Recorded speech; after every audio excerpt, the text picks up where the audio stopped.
Je vous parle aujourd'hui d'une des chirurgies bariatriques disponibles au Québec, la SADI. SADI, au fond, c'est l'acronyme de Single Anastomosis Duodenal Switch. Donc, un nom anglophone, pour faire plus simple, on l'appelle tout simplement la SADI. Mais qu'est-ce que c'est concrètement? Alors, au fond, c'est une combinaison de deux types de chirurgie.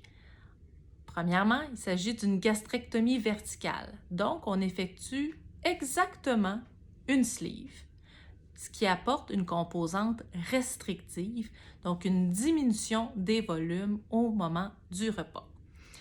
La deuxième composante se passe au niveau justement des intestins, plus précisément du petit intestin. Donc, à l'aide d'un seul ajustement, donc une anastomose qui est au fond une seule connexion, on va aller créer deux anses, donc deux chemins. Un chemin pour les aliments, donc l'anse alimentaire, et l'anse pour les différentes sécrétions, enzymes qui vont permettre la digestion et la connexion qui va aller se faire plus loin pour aller créer l'anse commune où est-ce que l'absorption des nutriments pourra avoir lieu avant de se rendre dans le côlon, le gros intestin.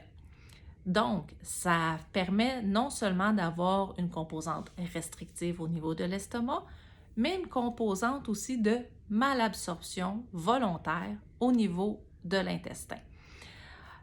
Parce que aussi, il y a une dérivation d'une certaine façon, il y a une partie de l'intestin qui n'est pas utilisée via les aliments. Il y a aussi un impact sur certaines hormones qu'on appelle les incrétines. Donc, les incrétines qui vont avoir une influence sur l'appétit, sur la régulation des glycémies, donc le sucre sanguin, qui peut avoir un effet à long terme, donc sur la santé. Pourquoi est-ce qu'on n'en entend pas tant parler de la SADI? Parce que ce n'est pas tous les chirurgiens, ce ne sont pas tous les centres hospitaliers qui proposent cette chirurgie-là à l'heure actuelle. Eh bien, la raison est toute simple, c'est la petite nouvelle. C'est la chirurgie la plus récente. Et qui dit chirurgie récente dit peu de données probantes à moyen et long terme. Donc, pour le moment, on n'a pas de clientèle qui a eu la chirurgie SADI depuis 50 ans. On n'a pas moyen de voir s'il y a certaines complications qui apparaîtraient plus tard dans le processus de vie. Alors, on n'a que des données à court terme. Qu'est-ce qu'on peut dire par contre à court terme?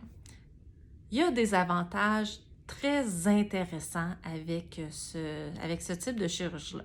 Vous aurez compris que puisque j'ai une gastrectomie verticale et j'ai un ajout d'une autre composante, eh bien, la perte de poids est plus importante avec la SADI qu'avec la sleeve seule.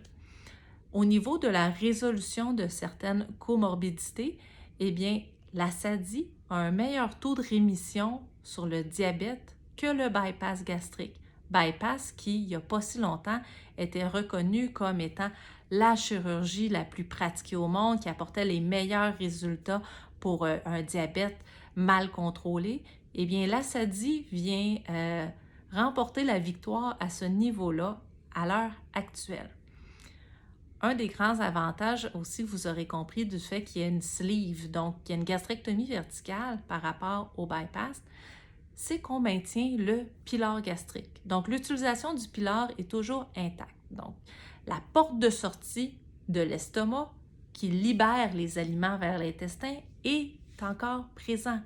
Donc, les risques de syndrome de chasse, dumping syndrome, sont donc très abaissés. Ce n'est pas impossible, mais c'est beaucoup plus rare qu'avec un bypass gastrique.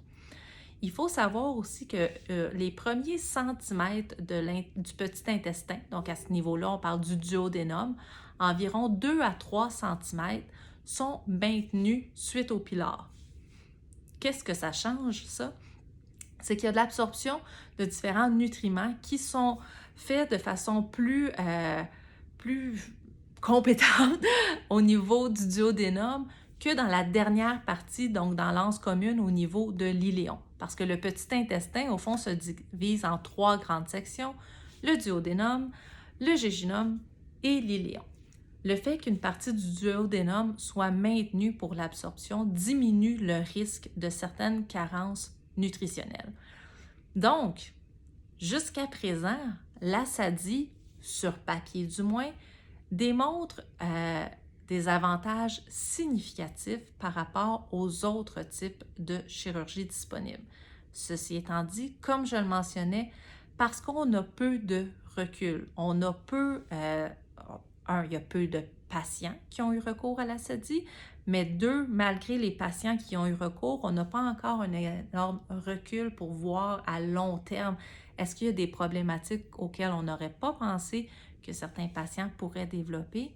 Eh bien, présentement, il y a un point d'interrogation par rapport à cet aspect-là.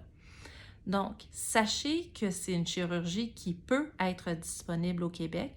À ce moment-là, ça dépend entre autres de votre propre confort en termes de gestion de risque, puisqu'il y a une certaine forme d'inconnu qui vient avec ce type de chirurgie-là. En espérant que ça vous éclaire un peu sur cette intervention qu'est la SADI. Bonne fin de journée!